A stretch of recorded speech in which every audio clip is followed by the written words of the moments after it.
aminareo anie ny fahasoavana sy ny fiadanana avy amin'Andriamanitra ray sy Kristy tompontsika amen. Ny ten'Andriamanitra zay katsika ny hafatra riavana dia ny Marka toko faha-efatra ny Andinin-ny fa-5:30 ka hatramin'ny fa-1:50. Zay ten'Andriamanitra efa diso fatatsika loatra izany teny izany, nefa manan-karena ny ten'Andriamanitra loharano tsy mety ritra afaka ndraisantsika hafatra maro sosona indrindra amin'izao fotoany lehibe eo amin'ny fiangonantsika izao. Miaro ny olony ny tompo, miseho miariary zany a eto amin'ity 𝗥𝗢𝗊𝗐 na ny 𝗥𝗢𝗊𝗐 dia samy milaza zany hoe ny olon'Andriamanitra, ny mpanompon'Andriamanitra, ny vahoakan'Andriamanitra dia arovan'Andriamanitra amin'ny fomba mahagaga tsy takatry ny saina. Eto amin'ity tantara ity riavana dia tao amin'ny farihan'ny Galilea no niseho ny tantara. Efa hariva ny andro, niondrana atsambokely Jesosy sy ireo mpanarady azy, azambara fa efa rera-dasa Jesosy Kristy. Maha olombelona azy natory tsy nanana iay, tsy natahotra ny loza. Fa tao anatin'izany indrindra dia nisy tafio-drivotra tampoka ka efa mila ho safotry ny alon-drano ny sambokely hoy ny tantara. Ary enona fa ireto mpianatra reto dia efa samy nanao zay faraheriny mba hivoahana amin'izao loza zao. Tsy tafavoaka nefa zany, ka ny faraheriny dia namohan Jesoa izay mbola natory. Azo hitarafana riavana ny fiainan'ny mpanaradiany tompo izao ten'Andriamanitra izao. Fa rehefa manaradiany tompo dia miomana hisedra ny sarotra. Dia riavana sy famarinana telo resantsika amin'izao ten'Andriamanitra izao. Ny fiainan'ny mpanaradiany tompo dia misedra zavatsarotra, misedra zavatsarotra.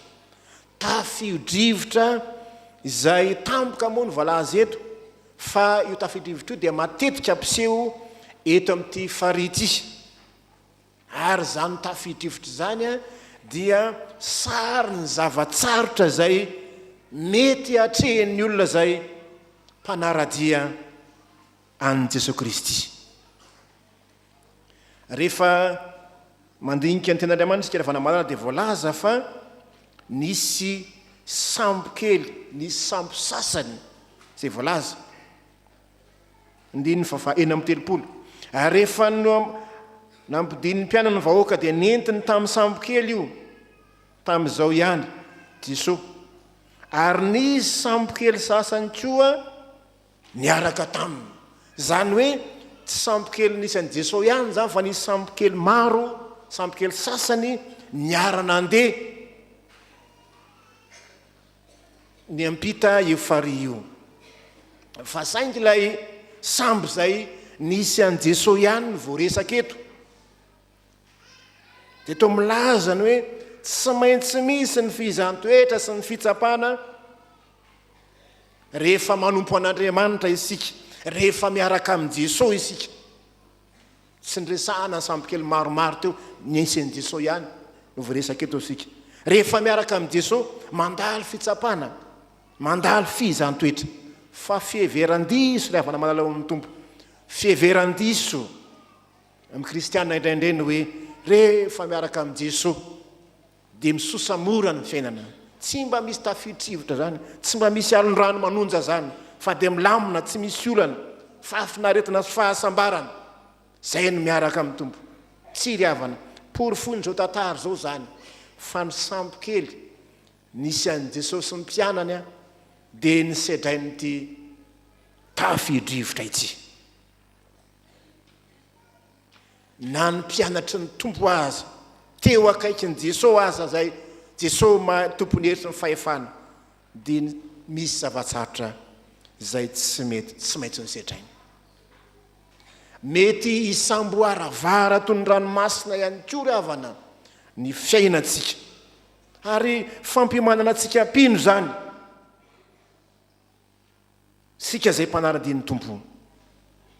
rehefa miaraka amin'ny tompo tsy maintsy hisy ny fitsapana eny ampamakivakiana ny fiainana eny. Tsy maintsy misy ny fihizan-toetra rehefa manompo an'Andriamanitra isika. Tsy mandeha ho azy zany akory, tsy mora ry havana milalana diavana, mety miatra manaina mihitsy zany. Zany ny teny Mpitandrina, tsy mampalinina anao vaza ahafatesana izao, efa ambava ahoana, efa akaiky. Ny mpianatra dia lazany hoe tena fa ho faty sika. Ninona ravana malala karazana olana sedrainao, ninona karazana tafio-drivotra sedrainao, aza atao mahakivy zany. Zany ny mahampino antsika, zany ny mahakristianina antsika. Arakaraka antoany ankakezantsika ny Kristy no isiny zany loza sy atambo zany, fa sanatria tsy fitiavany zany, fa fisedrahana ny finoantsika zany. Mety sedra zavatsarotra ny fiainan'ny olona manara-diny tompo, mampiomana antsika zany, fa tsy fahafatesana akory no anton'izany, fa Andriamanitra dia te atonga antsika ho mafy amin'ny finoana. Ka zay nidirantsika amin'ny fidirana faharoa hoe ny fiainan'ny olona mpanara-diny tompo dia takia ny finoana, tsy zavatra mandeha ho azy akory. Ny fiarahana amin'ny tompo mila finoana zany. Raha mila ho safitry ny aron-dranony ny sambo kely, dia natao ohatra indrindra ny mpiandraka ny antso ny tompo. Tsy mampaninona anao vaza fatesany azao. Jesoa no nangatahany famonjena aloha, zava-dehibe izy aloha. Raha misy zava-manjohanao, Jesoa eo akaikinao, asa na voantsoana. Mino fa rehefa miaraka amin'ny Jesoa ianao, hamono tsy hanafaka anao izy. Jesoa no nangatahany mpianatra famonjena, raha nisy loza zay niatra taminy. Ka na misafoka aza ny tafio-drivotra, voalaza eto fa mbola natory tsara ny tompo, niantsoantso ny mpianatra no nanaitra azy. Ony voalaza ny matimony tompoko vonjeo fa maty zahay, maty sika. Mazava nefa ry havana ny tenin'i Jesoa. Raha vakitsika ny andin'ny fahadimy amin'ny telopolo ngempa raha tsika mamaky ry havana, andin'ny fahadimy amin'ny telopolo ihany. Ary anotry ny ihany, rehefa hariva ny andro, dia hoy izy taminy, andeha sika ho aiza ozy? Hoeny am-pita. Andeha sika hoeny am-pita. Inona moa ry havana ny dikan'izany? Andeha hoe am-pita dia milazany hoe tokony hanana finoana avy hatrany ny mpianatra, fa Jesoa miaraka amin'ny ka tsy maintsy tonga eny am-pita izy. Jesoa tsy nilaza hoe andao tsika eny am-pita fa misy an'izao andao tsika ho eny am-pita. Raha nanam-pinoana amin'ny mpianatra, eny am-pita ny tanjona, fa tsy ho faty ny anaty ranomasina akory. Ary zany lalina tsy takatra ny sain'ny olombelona rehefa namalala. Andeha ho eny am-pita, atao milaza koa zany fa andeha ho eny amin'ny lalina, andeha ho eny lavitra, misy lalana ale. Jesoa miaraka aminy, tsy maintsy tody ery am-pita. Ilaina ny finoana mafiorina. Jesoa no miteny aminy, andehantsika ho eny am-pita. Takina amin'ny mpanara-diny tompo zany, mandraba tonga antsika eny am-pita, any amin'ny fiainana mandrakizay, mandalo rano lalina isika, mandalo onjan-dranomasina isika, mandalo fanenjena sy fankalana isika. Fahatsiarovy ny tenin'ny tompo, zaho no momba anareo. Tsy ny fiatsonana ny fanatonan'i Jesoa ny mpianatra akory, fanantonana ny mpianatra any Jesoa akory nanomezan'i Jesoa tsiny ny mpianatra eto, fa ny tsy finoany.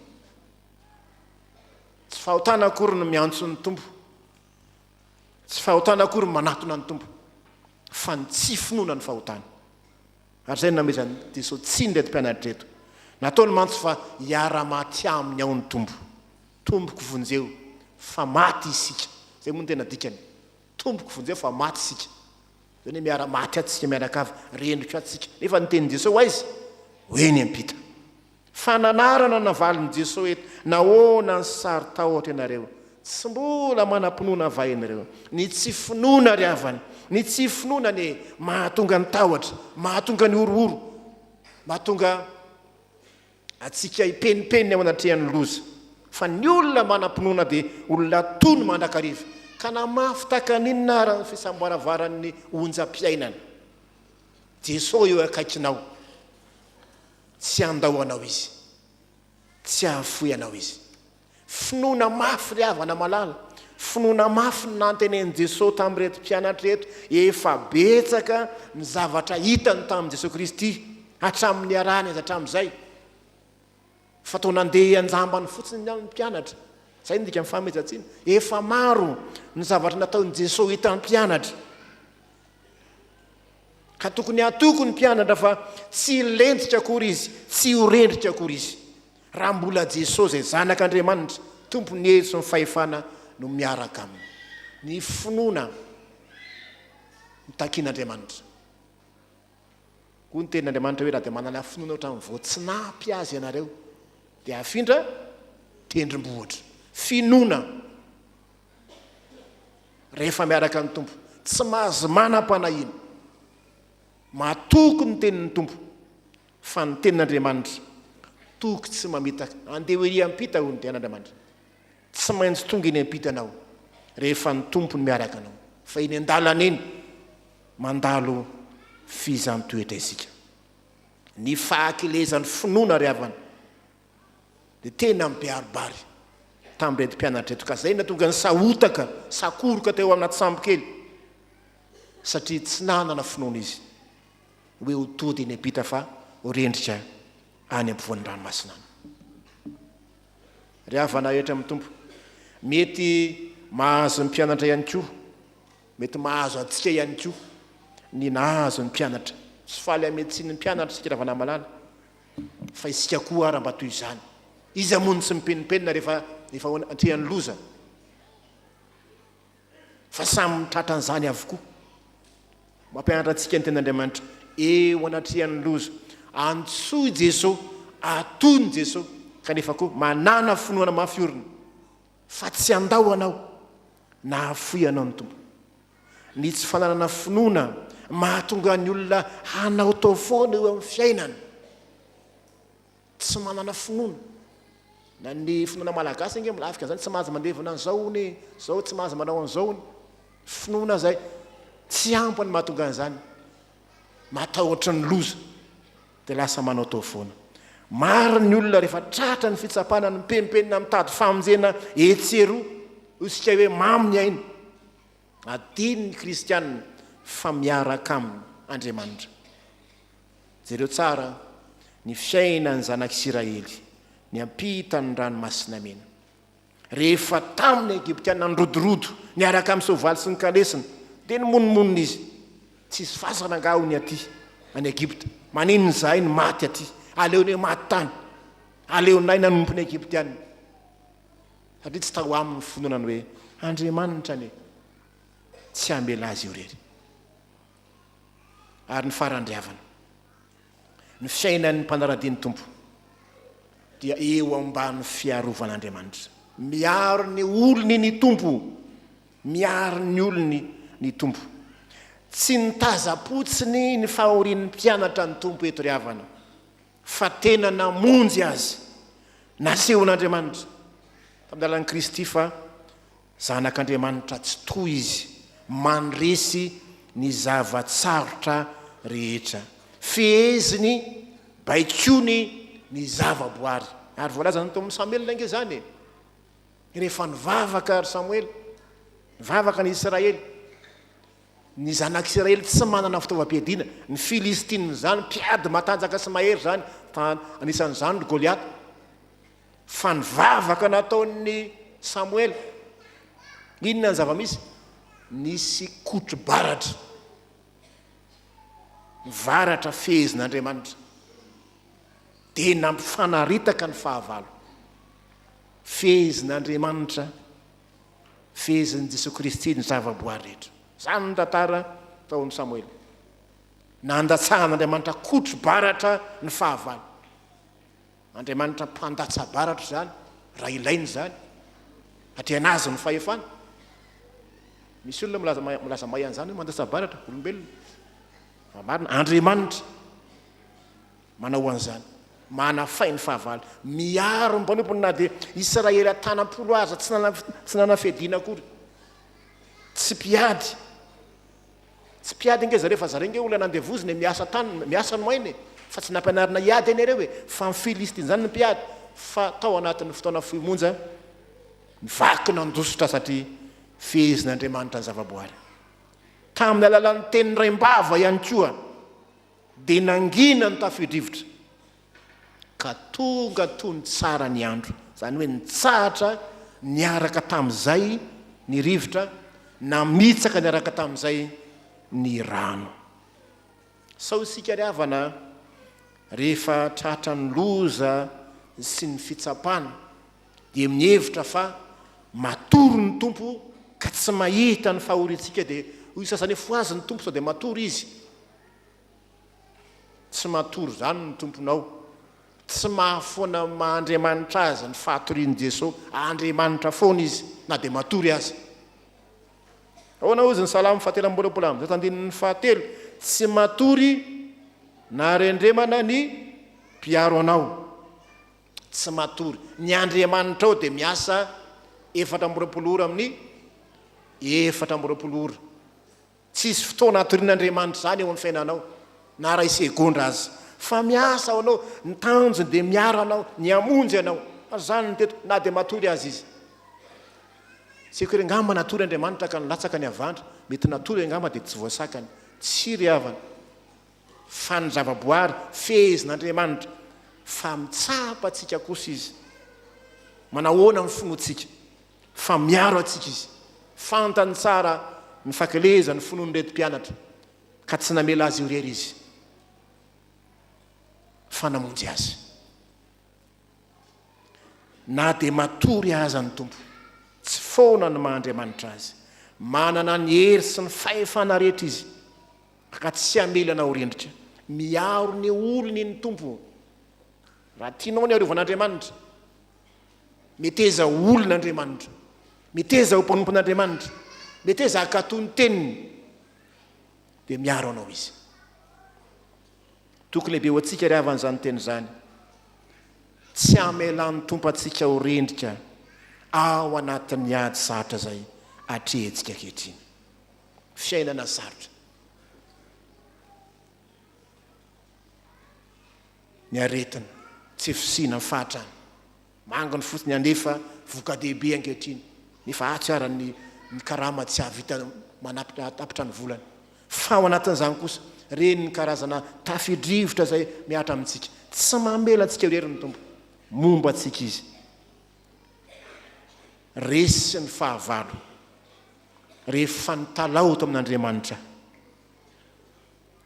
i Samuel resy ny Filistina zava-dehibe eo anatrehan'Andriamanitra ry havana ny vavaka zay nataony Samuel dia nilazany hoe nanatitra zanak'ondry izy mbola minono zany hoe sarylay Jesosy Kristy zanak'ondry tsy hisy kilema zany zavatra tsara nateriny ho amin'ny tompo fa ny vavaka azy Andriamanitra zany moa no mifanarifa amin'izay voka-dehibe zao hoe fanatitra ny fisaorana ane zany fitanaonany arakaraka ny toe-ponao manatina ny tompo no amonjen'Andriamanitra anao na mangin'Andriamanitra anao na nafan'Andriamanitra anao miay ny vavaka izy miay ny fitarainanao izy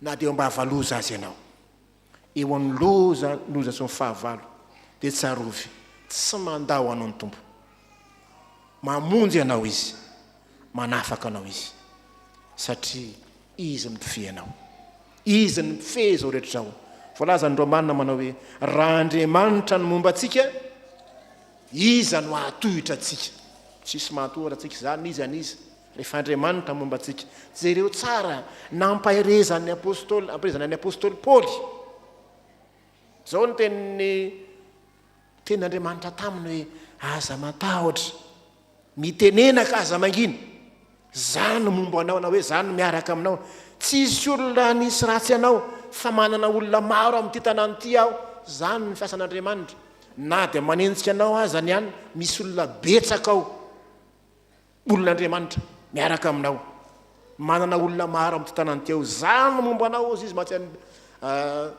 apôstôly Paoly rehefa tany Korinto tsy mamela ny olo ny asareran'Andriamanitra. Eo amin'ny fijoroan'ny vavolombelona ary havana, eo amin'ny fanaovana nasan'Andriamanitra misy foana ny fahavalo, eo amin'ny fianarahana ny tompo misy foana ny mpanenjika sy mpakahala.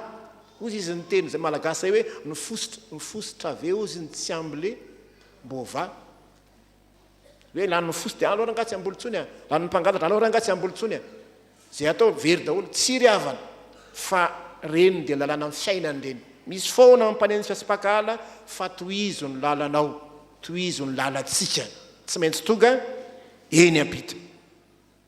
Misy mandrakiriva ny tantaran'ny fiangonana ny fahavalo, fa ao anatin'izany kosa misy foana eo amin'ny tantaran'ny fiangonana ny fiarovan'Andriamanitra. Tsy mamelantsika ho rendrika ny tompo, rendriky ny ady mafy isika, mifanandrina amin'ny satana ka mila tsy aresy azy ve isika. Tsarovy ry havana, eo akaikinao ny tompo, tsy mahafoy anao. Miady mandrakariva isika, ady amin'ny fitiavan-teny, ady amin'ny fijangajangana fanompo-tsampy, mety arendrika atsika, eo akaikinao ny tompo. Atsoa izy, miaro anao izy, manafaka anao izy. Andriamanitra ny voninahitra ho aminao ny fiadanan'ny tompo, fa ny fiainantsika kristianina tokoa miomana fa mety misetra zava-tsahatra isika ary manana finoana fa ny tompo miaro manafaka atsika. Amen.